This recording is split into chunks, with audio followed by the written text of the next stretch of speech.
What's up mga paps? It's your boy Win.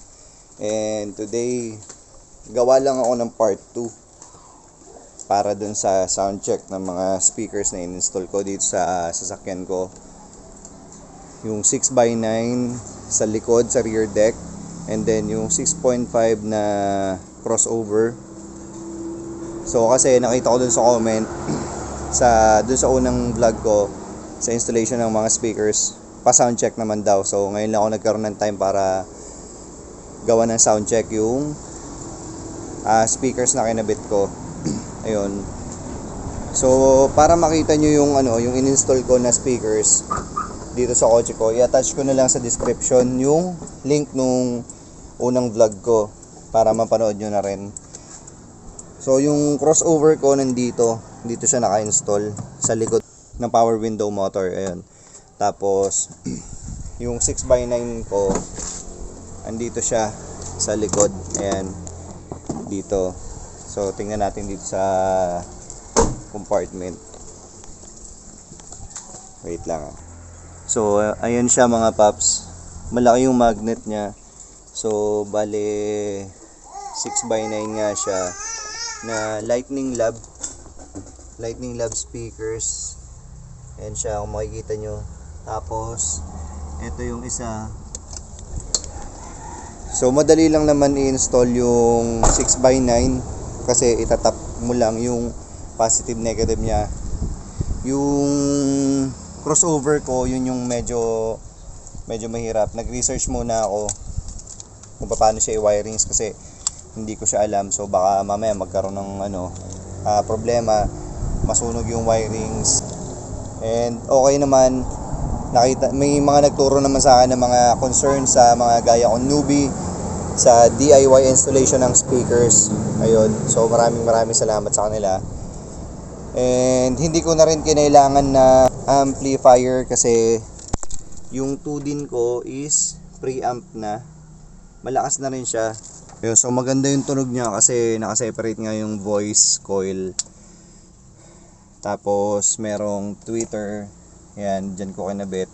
Tapos yun yung isa, ito, yun. Tapos ito yung 2 din ko galing Lazada. So Android siya. Wait lang, i-on ko lang, start ko lang yung engine tapos para makita nyo yung interface nung Android ko na 2 din.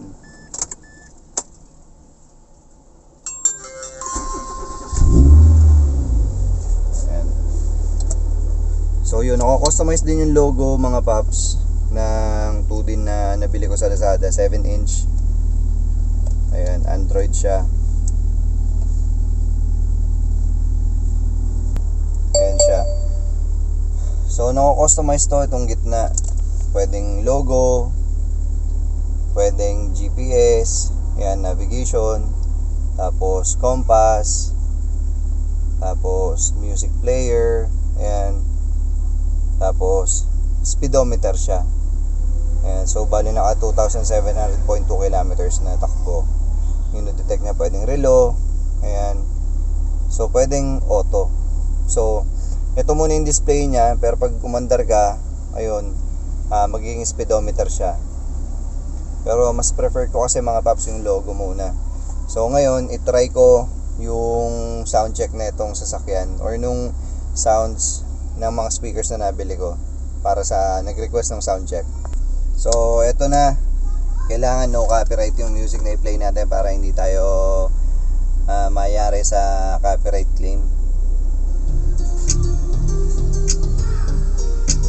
So 12 yung volume niya mga paps.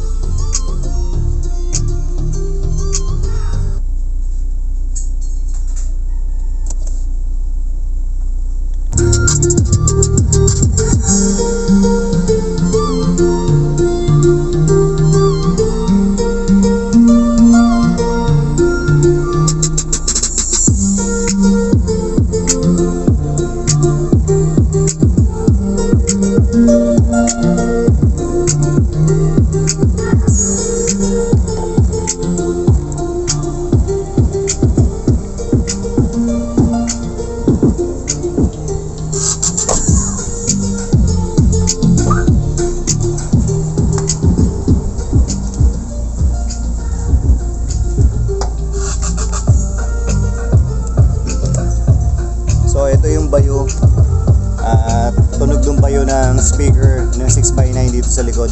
So yun nga pala mga paps, wala akong subwoofer. Ano lang yan, bali 6 na speaker lang talaga yung gumagana. Bali sa rear door meron din akong 6.5 na Pioneer na naikabit. Ayan.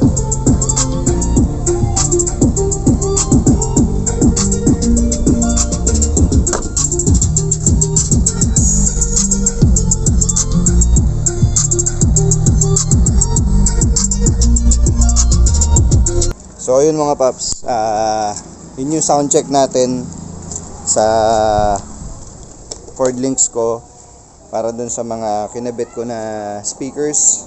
Lightning Lab, yung una Lightning Lab Seperates, tapos yun yung may yun yung may crossover, tapos yung nasa rear deck yun yung 6x9 na Lightning Lab. Ayun, so yun lang mga paps. Sana nagustuhan nyo yung sound check natin dito sa sasakyan ko. And ayun lang mga paps, maraming salamat kung natapos nyo yung video na to. And don't forget to like, comment, and subscribe dito sa YouTube channel ko. And again, maraming salamat sa suporta.